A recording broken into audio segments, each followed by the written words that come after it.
Some stories are written on paper, but the one we're digging into today, it was carved directly into a mountain. And it's a mystery that, honestly, still has experts scratching their heads.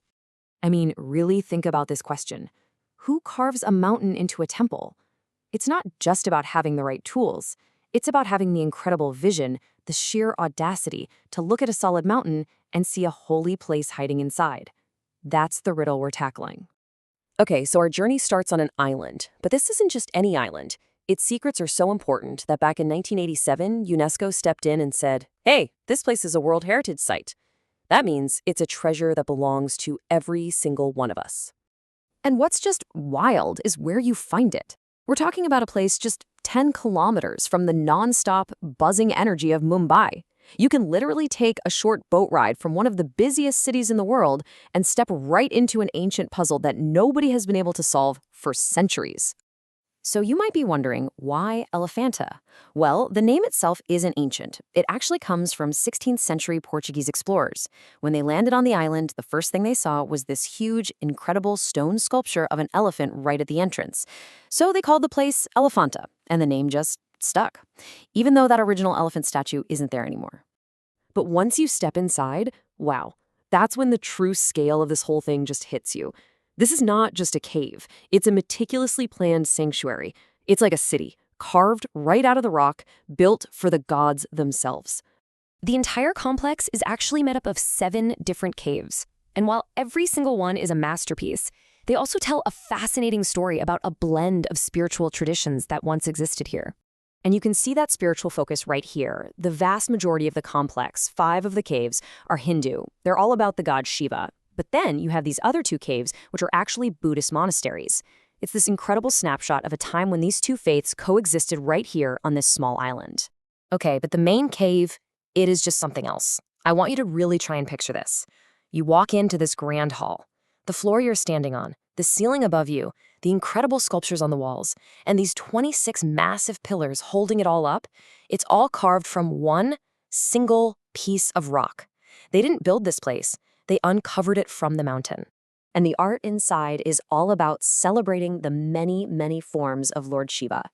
You've got the famous Trimurti, which is this 3-faced sculpture showing Shiva as the creator, the preserver, and the destroyer. Then there's the Ardhanarishwara, this amazing depiction of half male, half female, uniting both divine energies in one body. These aren't just statues, they're stories of cosmic power and perfect balance. People who go there all say the same thing. Entering these caves is like stepping into another world, a world of gods carved from the earth itself. And you can totally see why. It's like you're in a place where mythology isn't just a story, it's solid rock all around you. So, right, the art is incredible, the engineering is, well, it's mind-boggling, but all of this just brings us right back to that huge central question. Who on earth did this? And the hunt for an answer, it's a tangled web of clues and contradictions. And when you look at the theories, they're all over the map. You've got these epic mythological legends that say maybe the Pandava brothers from the Mahabharata built it, or even a demon king named Banasura. Then, on the other hand, you have historians pointing to real-life dynasties like the Chalukyas or the Rashtrakutas. So we've got myth pointing one way and history pointing another. But here's the absolute kicker. After centuries of people studying this place, there are no inscriptions, no historical texts, no one's signed their name. There is absolutely zero definitive proof saying, we built this. The people who created this masterpiece are complete ghosts. So if we don't know who built it, the question of how they built it becomes even bigger, right? And this, my friends, is where we get into the real engineering enigma. Seriously, how was this even possible? Okay, to put this in perspective, let's look at some other famous sites. You might have heard of the Ajanta and Ellora caves. They're also incredible rock-cut temples in India.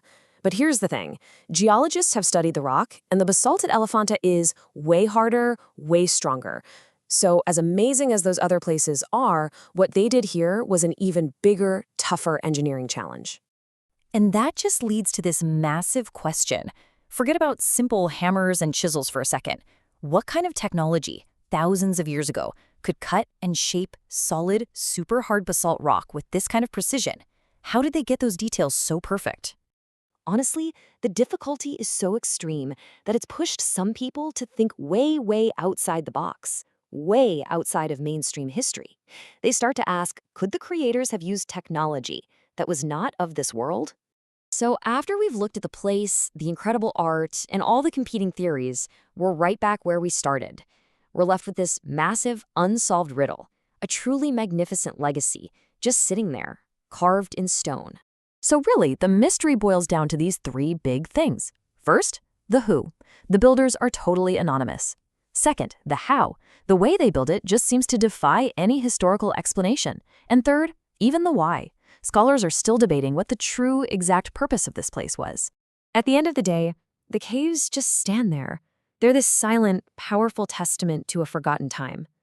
They are not giving up their secrets easily, but boy, do they speak volumes about an age of absolutely incredible ambition and artistry.